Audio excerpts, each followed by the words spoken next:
মিটফোর্ডের নৃশংস হত্যাকাণ্ড মানবজাতির জন্য নির্লজ্জ উদাহরণ বলে মন্তব্য করেছেন বিএনপির মিডিয়া সেলের আহ্বায়ক অধ্যাপক ডক্টর মাওদুদ হোসেন আলমগীর। কোনো অপশক্তির প্ররোচনায় দেশ বিভক্তির রাজনীতির দিকে এগিয়ে যাচ্ছে কিনা সে প্রশ্ন রাখেন তিনি। ডিবেট ফর ডেমোক্রেসির এক ছায়া বিতর্কে তিনি এসব কথা বলেন। মাহবুব হাসান রিপনের প্রতিবেদন।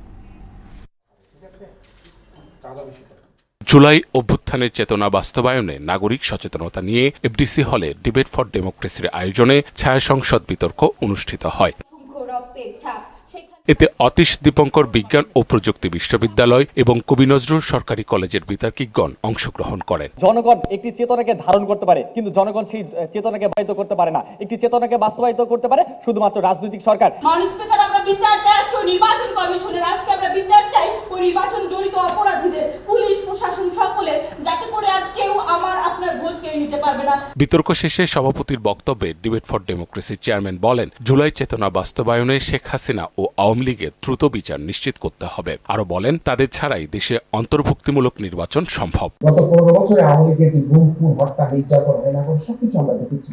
যা কিন্তু ক্ষমার যোগ্য নয়, এই জাতি ক্ষমা করতে পারে না, বিচার ব্যবস্থা শুধু ক্ষমা হয় না।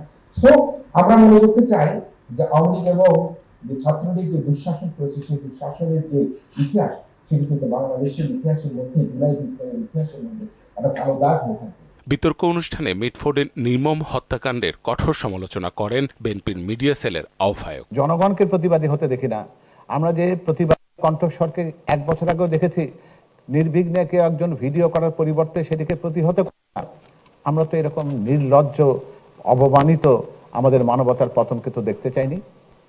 এখানে কি শুধুমাত্র একটি রাজনৈতিক দলকে প্রতিপক্ষ বানাবার জন্য, তার মর্যাদাকে প্রশ্নবিদ্ধ করবার জন্য কি কাজগুলো করা হচ্ছে?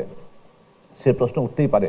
বিএনপির 31 দফার মাধ্যমে রাষ্ট্র মেরামত সম্ভব বলেও মন্তব্য করেন তিনি। প্রায় 2 বছর আগে 31 দফা রাষ্ট্র কাঠামো মেরামতের একটি ধারণার কথা বলা হয়েছে। মাহবুব হাসান রিপন, মোহনা সংবাদ, ঢাকা।